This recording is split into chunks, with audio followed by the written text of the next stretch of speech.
como é que é sair do armário como um conservador de direita negro? Houve muito desaforo por causa disso? Cara, eu sempre costumo dizer, né, que eu tenho alguns apelidos, né? Jota, Sigo Negro, mas Capitão do Mato vira quase o nome do cara, né? Porque eu tô quase perguntando pro pessoal assim, tá, mas já não dá pra dar uma progressão, quem sabe um tenente, alguma coisa mais diversificada. Cara, é desafiador, a gente encara um papel muito mais de buscar, de uma forma pedagógica, abordar esse assunto com as pessoas. Eu sempre busco romper bolhas, né? Então eu sempre sou o cara que gosta de dar a cara a bater. Não sou um cara que gosta de pregar para convertidos, então sempre busco estar em contato com a juventude negra, com a juventude periférica, com as pessoas da periferia no geral, independente das suas idades, para que elas possam ter uma noção de que esse paradigma de que pobre não pode ser de direita, que negros não podem ser de direita e, eventualmente, por que não falar de outras minorias, como a questão dos LGBTs, a questão das mulheres, enfim, como elas também podem ter a sua liberdade intelectual para desenvolver a visão econômica, social, política que mais lhe convém, né? Mas é uma tarefa muito árdua ainda, que caminha a passos de tartaruga, mas projetos que são com essa intenção, eles não podem ser feitos a toque de caixa, né? Quando a gente sempre faz algo com uma limitante ou com pressa, as coisas não fluem da forma como a gente imagina, ou acaba tendo alguns ruídos que acabam se perdendo, né? A forma como a gente debate o conservadorismo, que a gente estava discutindo aqui no off antes, hoje em dia aqui no Brasil, talvez seja até mesmo em função dessa pressa que se teve em renascer a direita no Brasil.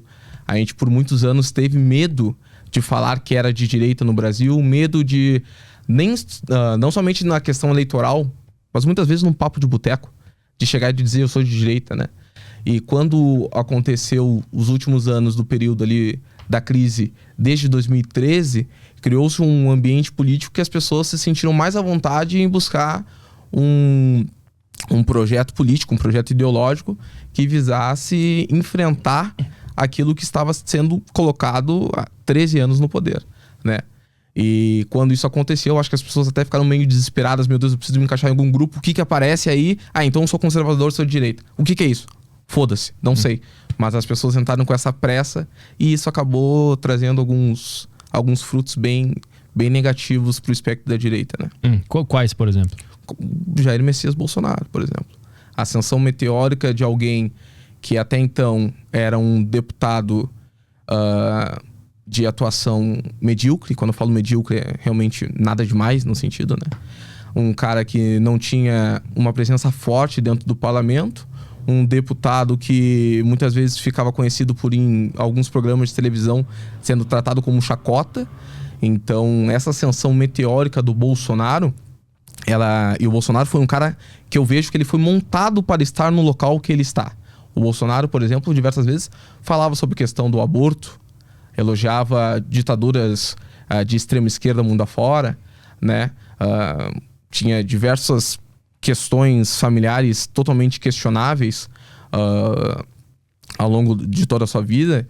E quando ele se monta para ser uma figura de projeção nacional, ele passa a aderir a uma agenda ideológica, muito influenciada também por figuras da direita como Olavo de Carvalho, por exemplo. Ele também abraça aquela concepção de anticorrupção, aquele pacote de anticorrupção que vinha a partir da demanda das pessoas que estavam admirando a Operação Lava Jato.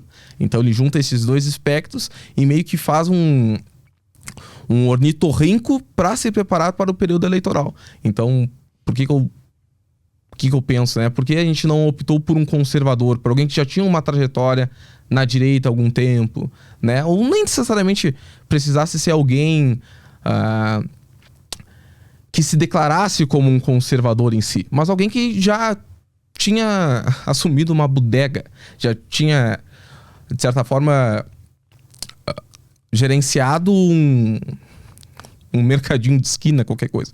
O Bolsonaro ficou quase 30 anos dentro do parlamento e não tinha administrado absolutamente nada no Poder Executivo, né? Mas tinha opção da direita nessa época ou Cara, tinha alguns nomes da direita, né? Claro que todo mundo que é de direita. Mas esse aí não é de direita. Daí fica a confusão. Mas, por exemplo, o João Dória era um cara de direita, né? Digamos, o próprio Michel Temer, né?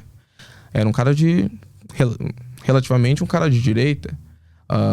O próprio Eduardo Leite, um cara que pode ser classificado em alguns cenários como um cara de direita, né? Então, os nomes não faltavam para que a gente pudesse pensar em um projeto político, né? Mas eu acho que nenhum desses fala com tanto afinco coisas de direita, entendeu? Como ele falava. Por isso que ele traiu muita gente, eu acho. Mas aí que tá. Por isso que todo mundo fala que o Bolsonaro é burro. Eu discordo que o Bolsonaro seja burro. Porque ele conseguiu aproveitar a demanda daquele tempo. Tu entendeu? Mas tu acha que foi uma estratégia ou foi natural? Eu não tenho dúvida nenhuma que foi uma estratégia. Eu não tenho dúvida nenhuma que foi uma estratégia.